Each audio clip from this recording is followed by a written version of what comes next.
இந்த உலகத்தையே ஒரு குடைக்கு கீழே கொண்டு வரணும் அப்படின்னு நினைச்ச ரெண்டு பேரை தான் மாவீரன் சொல்லுவாங்க. கேள்விப்பட்டிருக்கீங்களா? ஒருத்தன் மாவீரன் அலெக்சாண்டர், இன்னொருத்தர் மாவீரன் நெப்போலியன். இதுல மாவீரன் அலெக்சாண்டர் கிமுல வாழ்ந்தவர். கிமு 333ல ஒவ்வொரு நாடுகளையா படையெடுத்து ஜெயிச்சிட்டு இருக்கிறான். அந்த அலெக்சாண்டருக்கு ஒரு உயிர் நண்பன் ஒருத்தன் உண்டு. அவன் சாதாரண படை வீரனா தான் இருக்கிறான். ஹெபாஸ்டியன் அவனுக்கு பேர். ரெண்டு பேரும் ஒன்னாவே சுத்துவாங்க சின்ன வயசுல இருந்து. அவங்க ஆசிரியர் அரிஸ்டாட்டில் கூட ரெண்டு பேரையும் பார்த்து சொல்வார், ஈருடல் ஓர் உயிர் அப்படின்னு அவங்கள சொல்வார். அவ்வளவு ஒற்றுமையா இருக்கிறவங்க, வளர்ந்து பெரியவங்கிறாங்க.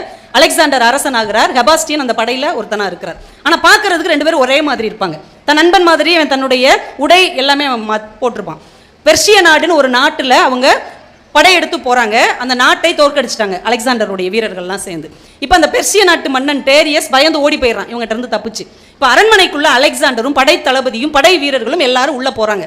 இப்போ தூரத்துல இருந்து அந்த தோற்கடிக்கப்பட்ட அரசனுடைய அம்மா எல்லாரும் அங்கே தானே இருப்பாங்க. அந்த அம்மாவை பார்த்து பயந்து போய் இந்த எதிரி நாட்டு மன்னனால நமக்கு எதுவும் பிரச்சனை வந்துடக்கூடாதுன்னு ஓடி போய் அரசனோட காலில் விழுறாங்க. ஐயா, எங்களை எதுவும் பண்ணிடாதீங்க, நாங்கள்லாம் இங்கே உள்ள பெண்களாகத்தான் இருக்கிறோம், எங்களை எந்த தீங்கும் பண்ணிடாதீங்கன்னு காலில் போய் விழுறாங்க. ஆனால் அலெக்சாண்டர்னு நினைச்சு ஹெபாஸ்டியன் காலில் போய் விழுந்துடுறாங்க. ஏன்னா அவனும் தோற்றத்தில் ஆளுமையோட இருக்கிறான். இப்போ நீங்க நினைச்சு பாருங்க, அரசன் பக்கத்தில் இருக்கிறார், ஒரு படை வீரன் காலில் போய் ஒருத்தங்க விழுந்துடுறாங்க, சரணாகதி அடைஞ்சிடறாங்க. இப்போ எவ்வளோ பெரிய பிரச்சனை! அந்த கூட்டமே அப்படியே அதிர்ந்து போய் நிற்கிறாங்க.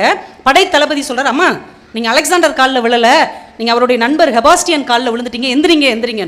அந்த அம்மாவுக்கு இன்னும் படபடப்பு அதிகமாயிடுச்சு. ஏற்கனவே தோற்கடிக்கப்பட்ட நாடு நம்ம நாடு, அரசர் தப்பிச்சு ஓடிட்டாரு. இப்ப நமக்கு என்ன கதி ஆகுமோ நினைச்சு காலில் வந்து விழுந்தா, அதுவும் தப்பா இன்னொருத்தர் காலில் விழுந்துட்டோமேன்னு பதட்டத்தோட எந்திரிச்சு கண்ணீர் மல்க அந்த தாய் நிற்கிறார்கள். இப்போது அலெக்சாண்டர் அந்த அம்மாவை பார்த்து சொல்றான், என் நண்பனை நீங்க அலெக்சாண்டர் சொன்னீங்க இல்லையா, அதுல ஒரு தப்பும் இல்லை, அவனும் நானும் வேறு இல்லை, அவரும் அலெக்சாண்டர் தான் என்று அந்த அம்மாவை ஆற்றுப்படுத்தினார். என்றால் அரசனையும் சாதாரண படை வீரனையும் சமமாக பார்க்கக்கூடிய ஒரே சிந்தனை நட்புக்கு மட்டும்தான் இருக்கிறதே தவிர வேற எதுக்குமே கிடையாது. ஏற்றத்தாழ்வுகளை ஏற்காத ஒரே உறவு நட்பு மட்டும்தாங்க.